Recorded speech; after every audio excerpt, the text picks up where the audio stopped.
Shepherd weighing in on the shark debate. Fishermen counting down the hours to the crawfish season. And the Children's Home getting a big donation. The Bahamas Tonight, the Northern Edition, starts now. This is the Bahamas Tonight, Northern Edition.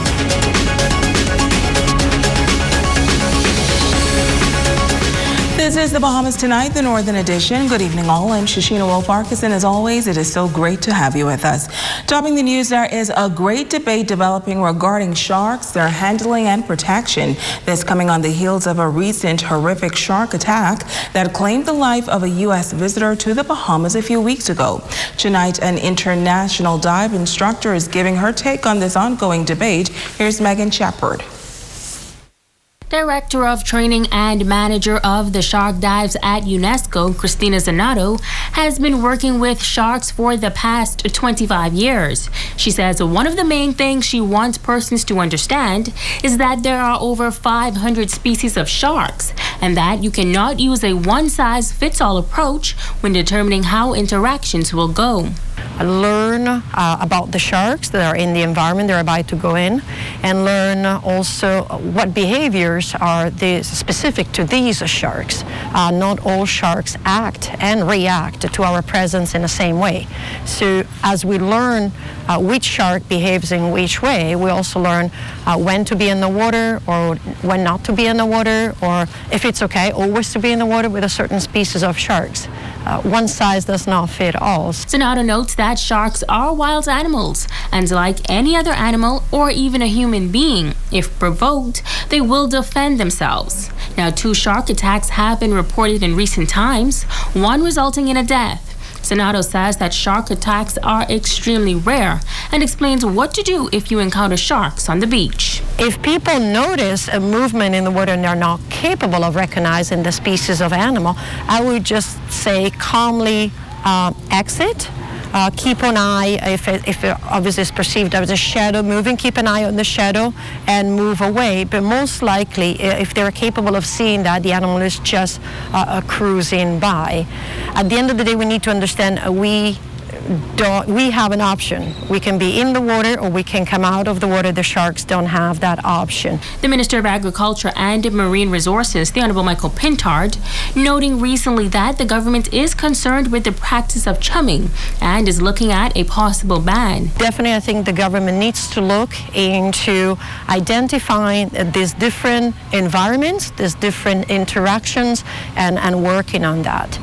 The premises for me would be control the food to control the sharks. It will definitely benefit some of the areas if chumming will be avoided. And for me, chumming means throwing food or provision to the animals off like a dock or a pier or a boat without a direct control over where this provision goes.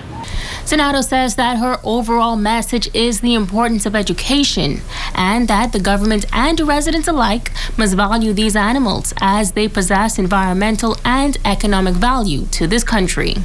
Megan Shepherd, ZNS Network News.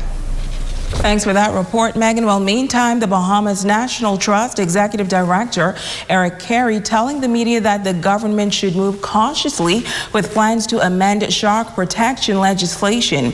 Carey noting that shark feeding has been around for a long time and is now an important part of the tourism product. He says the country is known globally for its marine ocean conservation, leadership, and shark diving, which is a $115 million industry.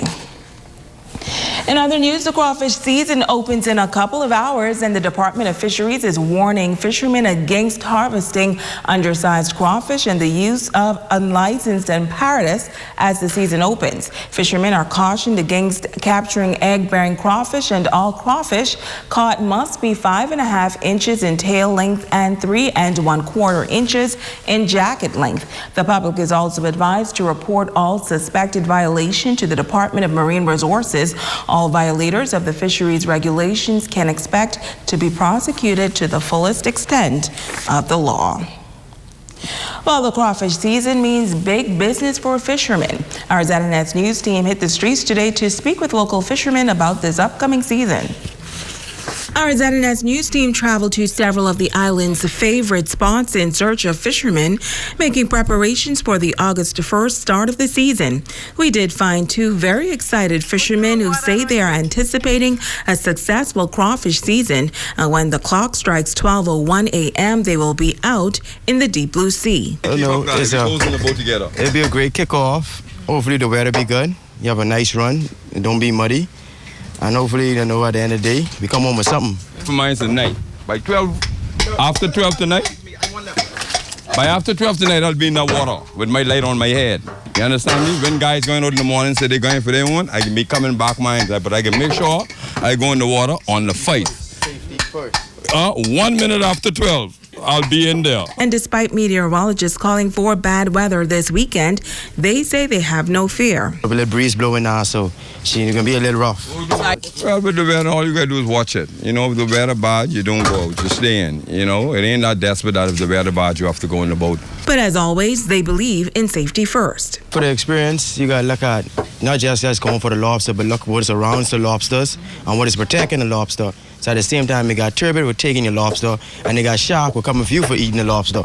So you got to watch your environment in the same side way. You got to look around and make sure safety is in first. You know, keep your eyes open. Look out for one another while you're in the water. You know, and don't do nothing. If you're sparing fish and stuff, try to catch a fish out of the water quick. Don't let the blood go in the water to attract no shark and stuff. They are also admonishing other fishermen to abide by the rules and regulations. Carry your measuring stick. Make sure that all the lobsters are up to size and up to date. And you get the right quantity to bring in. And everybody have a safe time and a good trip. Remember, it's best to dive in the night because you can't see what's coming for you. In the day you can. In other news, stakeholders coming together today to address the issue of derelict vehicles in the Clive Avenue Freeport area. The Grand Bahama National Neighborhood Watch Council partnering with the Grand Bahama Port Authority in a cleanup initiative to revitalize that community. GBPA Assistant City Manager explains. The city of Freeport looking to address issues where there's an accumulation of vehicles.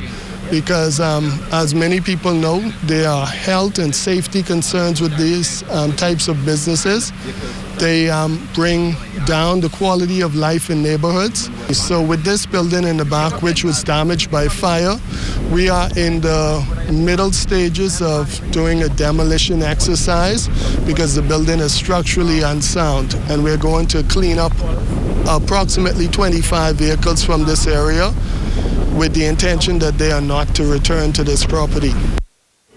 Officer in charge of urban renewal and the Grand Bahama National Neighborhood Watch Council, Superintendent Sherry Armley, is sending this strong message to roadside mechanics. We want to say to you that it is an eyesore, it is an illegal business, and we are cleaning this area at this time, but in the event this is to happen again, we want all roadside unlicensed mechanic to know that you will be prosecuted. Switching gears now, it is a place of refuge for children who have been abandoned, abused, or neglected. But from time to time, the home finds itself seeking financial support to keep the doors open. While the home was on the receiving end of a big donation today, Jamila Mizik joins us live to tell us all about it. Thanks, Shashina. The late Alice Sabali was a Swiss native and a winter resident of Freeport. Now, in 1989, she established the Alice Sabali Fund, and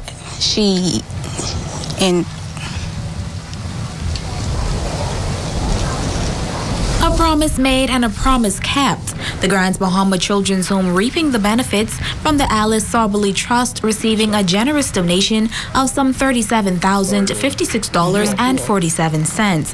One of the two surviving trustees, Brentford Christie, says the home is one of the single largest beneficiaries of the trust. After the conversation with Kay, I got in touch with Dr. Butaka and I said, we have X amount of dollars left, and it is my recommendation that we terminate the trust. Wow. And pay the proceeds by way of a donation to the Grand Bahama Children's Home. And without reservation, he actually agreed to that. And so you will see it's an odd figure because it was exactly what was left. Present for the donation was Social Services Minister, the Honorable Frankie Campbell. He says his ministry for a very long time has partnered with the Grand Bahama Children's Home, adding that all have a role to play and an obligation in rearing the children. No government can do it alone. And so we value partnerships. Any partnership that results in assisting one person from falling through the cracks, one person from going over the economic or financial cliff, one person from crossing the line of being into trouble and having to be institutionalized. Any partnership that results in any one of those situations is a valuable partnership to us. Minister Campbell also commending the staff and board for all they do for the children of the home. You speak a lot about the begging that you do, but you speak about it with a smile. And when I look at the surroundings, everything suggests that your begging is fruitful. I want to say to you that it is fruitful because the persons that you beg are satisfied that you are doing a good thing. Now, in addition to the donation today, Mr. Christie says he will donate an additional 10 cribs to the Grand Bahama Children's Home. Reporting live from the Grand Bahama Children's Home, I'm Jamila Mizik. Back to you in studio. Thank you so much, Jamila. And a life-changing experience for this group of young people. Stay tuned and find out what it is all about. This is the Bahamas Tonight, the Northern Edition, covering Deadman's Reef, Bullock's Harbor, and your part of the Bahamas.